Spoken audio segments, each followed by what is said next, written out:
I kind of determined to keep this chain of drawings going for November, so decided before going to bed to do a tiny drawing from the daisies that I was painting earlier this week. And I mean, it's nearly 2 o'clock in the morning, so you might say it's ridiculous. And I didn't put the microphone on, but I think there's very little sound around this time of the night, so I'm hoping that you can hear me okay. Yeah, I've got a Neil Young song going over and over in my head.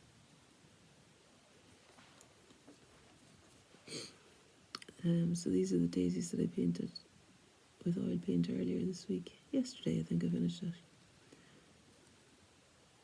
It was a long video yesterday. So these are them again. I had a photograph taken when they were, I took this photograph in daylight, and I liked it more than the photos, you know, and from working with the natural light, I preferred to work with natural light. I'm sleepy, so I'm kind of needing to go to my bed really. But I thought I'd just do something here first.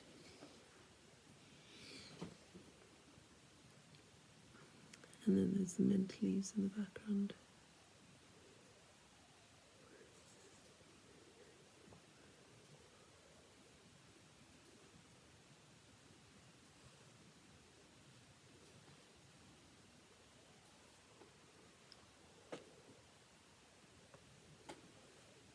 And I'm getting old.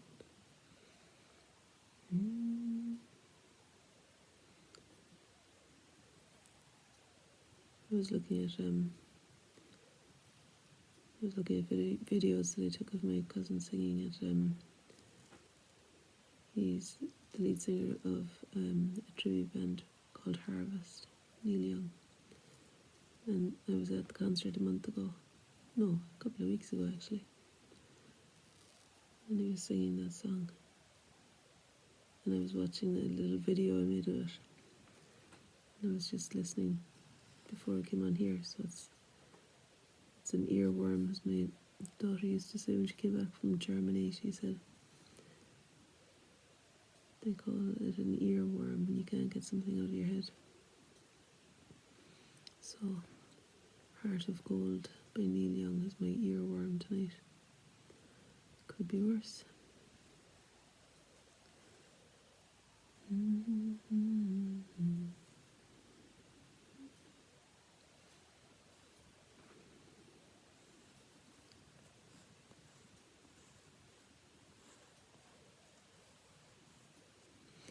Just a wee shout out to Sharon, who gave me these remarkable pens.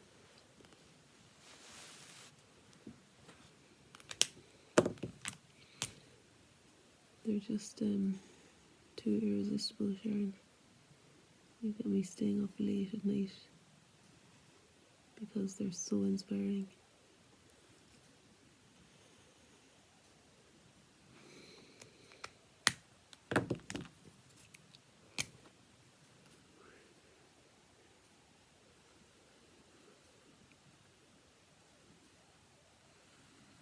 Today is a bit frosty for the first, I think really the first morning I've really noticed it. Don't know what it's like outside now, but isn't it a full moon tomorrow? I think it is.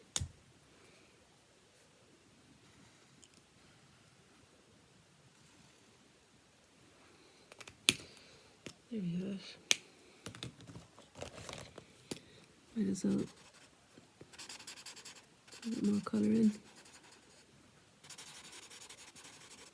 Seeing as I've got a whole maybe 40 colours in this bag of markers. Green.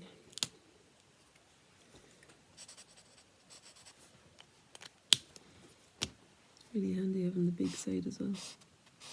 In one fell swoop, there's my mint leaf. Let's do another one over here actually.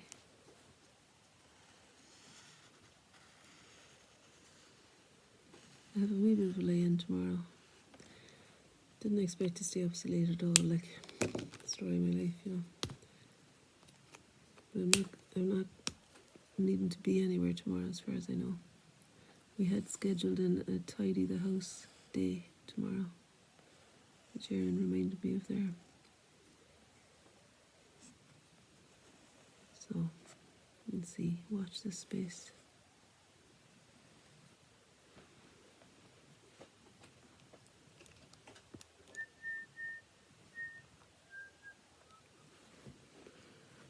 And then there's the table.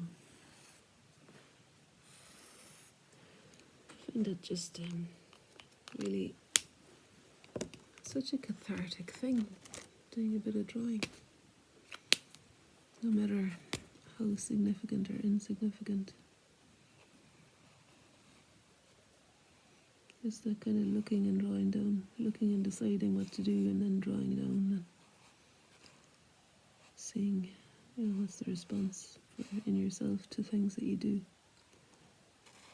And letting that gauge how you proceed. Never knowing really, aside from the current step, how things are going to unfold. Like, it feels exciting to me to have the to give time to exploring and being, yeah, just that whole thing of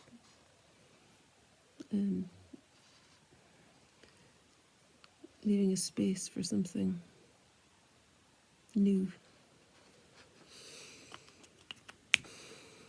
You know, creating space for something new. So this is acrylic pen now.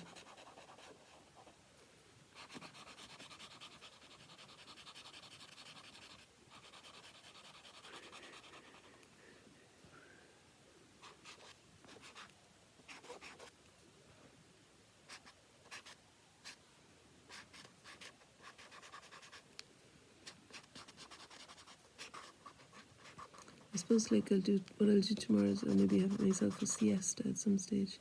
Because I do like to get up early in the morning. And usually there's some animal or other needing attention early in the morning too.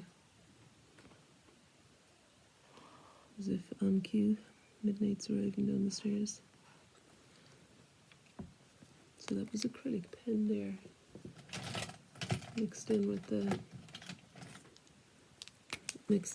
markers from America.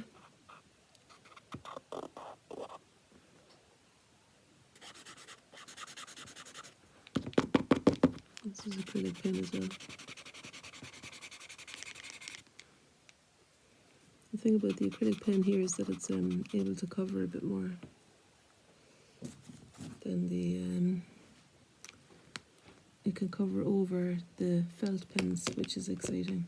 The combination of the two I find exciting. I want to put a dark colour. I had no idea that this was going to capture my attention in the way that it has.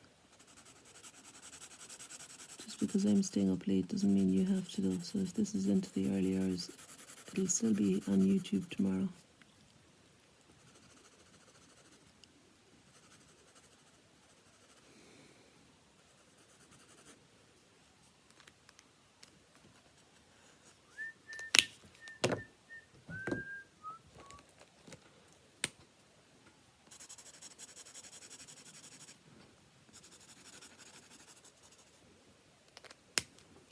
Let me see if I can find something for the pot.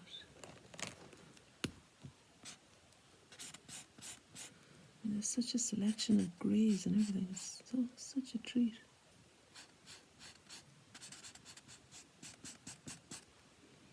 And it's a bit like having a broad brush, having this option of using the wider side. It's like a bit like the flat brushes. What's this one? Cool grey. Let's try a bit of cool grey.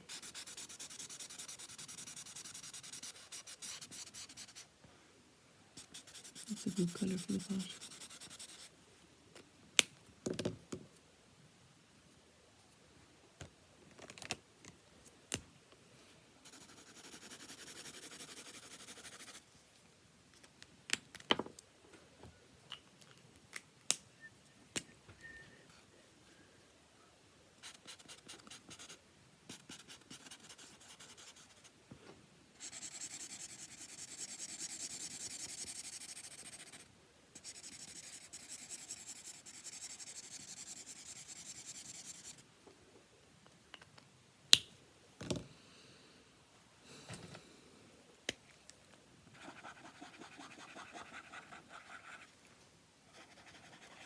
This is acrylic pen as well.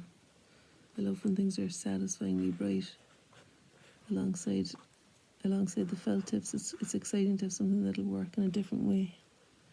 I think mixed media is one of the things I love so much. It's kind of the surprise of it, you know, the way that you can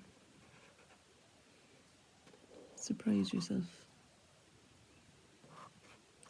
But like, I often liken it to cooking. Not that I do any major inventive cooking, but I know that some people do, and that they're intuitive about reaching for whatever spice it is that'll really just nail it, you know. What's the actual pièce de résistance that's going to make it an amazing thing? Or exactly what you want it to be, you know, that kind of... just the final flourish of a thing.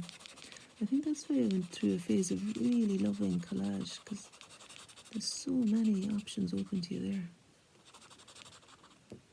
And then as soon as anything becomes, and I kind of like this about myself, as soon as anything begins to become a bit of a formula or predictable,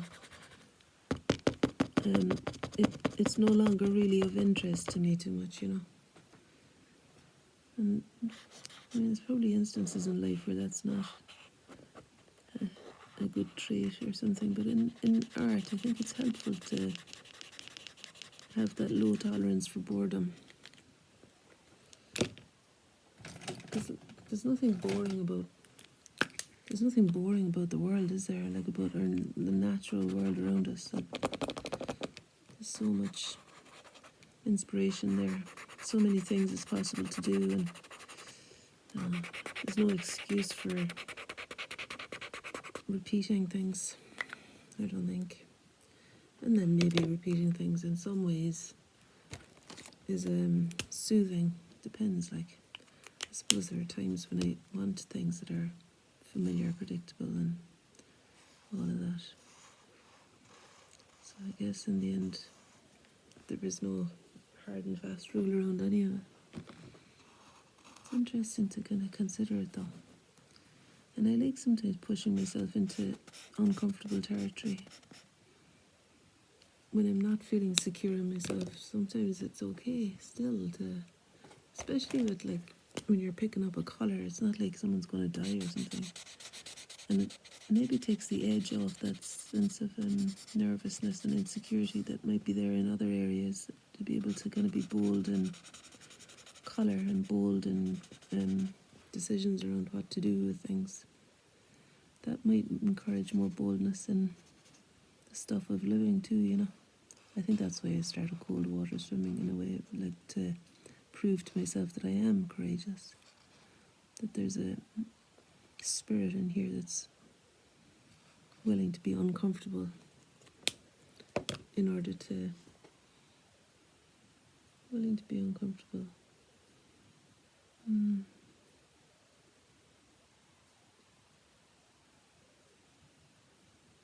I don't know. There's something about freshness and just the whole Mary Oliver attitude.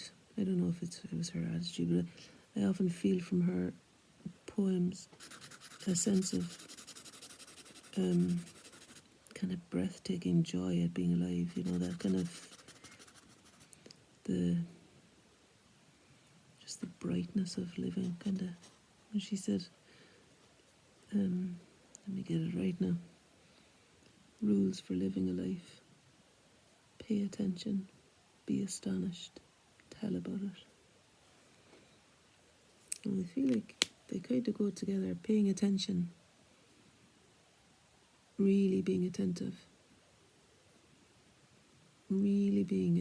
slowing down and still being still with any single thing. But I mean, the natural world is one of those things that makes it easy to be astonished. Because like when the rain has fallen on grass, for example, the light catches it and there's these baubles of pearly things that are shimmering on the surface of even the oak leaves that are falling on the ground, and they're dull looking, but they've got these little globes of dew on them sometimes in the morning. Or like last night when the moon was out full and the sky was clear and it was icy, and that glitter, like on the tarmac, even on the way to the field with Maisie. That's pretty astonishing stuff. And then Sharon, you who bought me these lovely pens, share these fantastic videos on your walks, and you have an eye for capturing these little details of things and casting them into this like frame that makes us attentive to them, I suppose. And that's a real gift. I feel like when people can frame something in such a way that you devote your attention to it, I suppose that's what artists maybe aim to do, is to kind of see the beauty and share it. And like Matt Haig said about beauty, he said our natural response to beauty is love. There is a kind of a pulsing in the heart, I think, that happens when like the sun is shining through the clouds on a dull day or something, or all of these kind of astonishing things that nature does and that life throws up for us. Okay, I think I could do it a little bit of red. I mean, I know the background is just black here. Put my black jacket behind it. I just fancied a bit of red there. Maybe a different kind of red.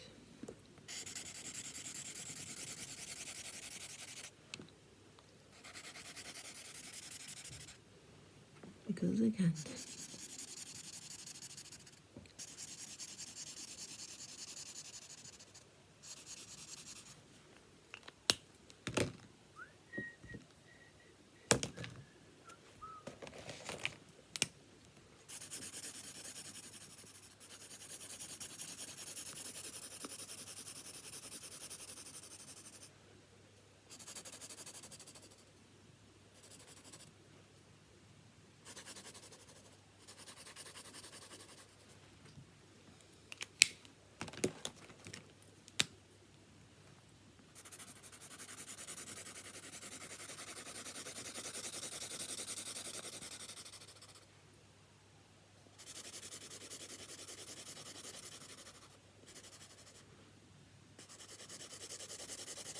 Amazing sometimes how just breaking out and having a play can be far more than you imagine it might be to you. The significance of it, while it's there's something about you don't want to hang any weight on the significance as you start at the outset, but you kind of slowly realise this is important. Like Julia Cameron says in The Artist's Way, serious art is born from serious play. It's born from serious play. It's not something that is kind of an immediate thing that's just gonna, you plaster a masterpiece on the paper and that's it. Maybe that happens sometimes, but I think it's just, there's a lot to be said for play and permission, for goodness sake. Giving ourselves permission is the main thing. To devote time to play and rest.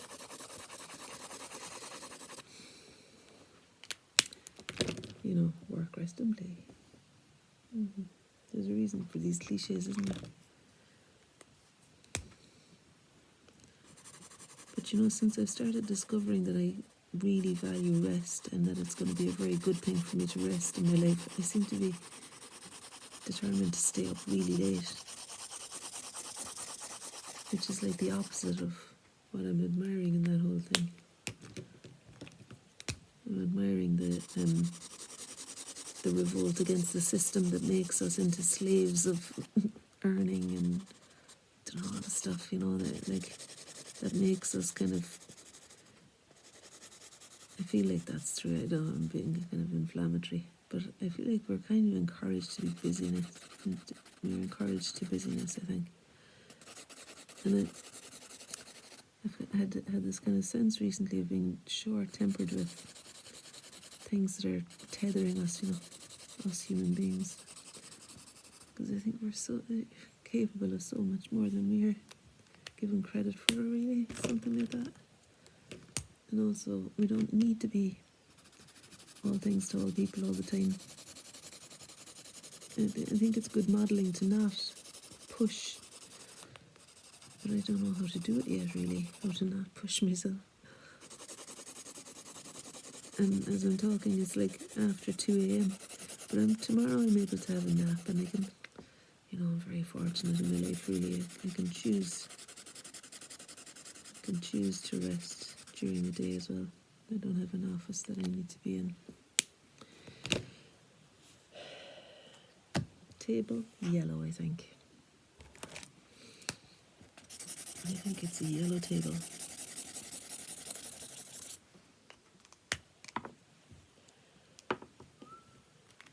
Heart of gold. And then there's the John Prine number, which is also golden, isn't it? John Prine. That's that song that he sang.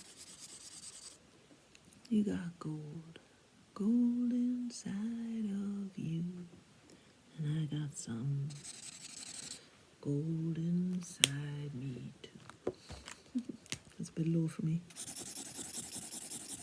Sometimes I feel like I like the sound of my voice. Mostly it's when I'm in the car and the radio's up really loud, and I feel like I'm singing as good as the person on the radio. But when I turn off the radio, or if we go through a place of low connection or something, and it's just my voice singing, I'm not half as good as I think I am. Feel that way. And the music goes off in the background, and I'm like way off key. But if that doesn't happen, I feel like I'm on fire as a singer.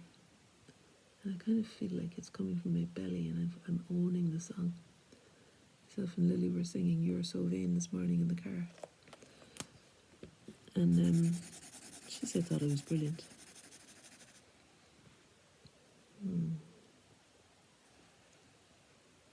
But like the song was actually on. She's got Spotify in it. Yeah, but I can still pretend. Maybe I'm not pretending, maybe I was brilliant. Who cares, really? Might as well try stuff. I was thinking that there's so many things like we could be doing, And then sometimes it's good to just say, right, like, who was it now that was saying about bucket lists and reverse? It was a Krista Tippett interview, I think, or maybe Tara Brock, I think, interviewing some guy. I can't remember his name now, it's terrible. But he was saying to reverse the bucket list, like to just, take stuff off your bucket list. I love that. It's like, I can breathe out. I don't have to do all the things, or be all the things to all the people.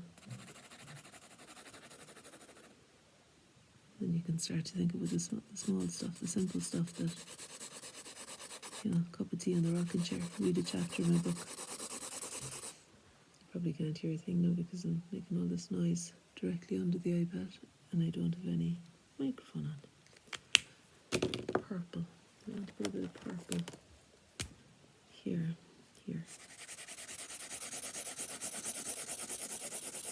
And just so we can see that it's purple, I'll put a bit here. See?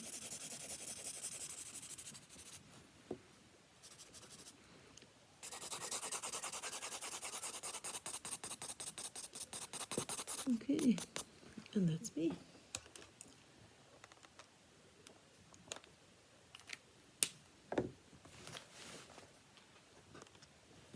I wonder if that'll come out upside down now. And if I'm standing on my head. I'm off to bed. Good night. Thanks for being with me.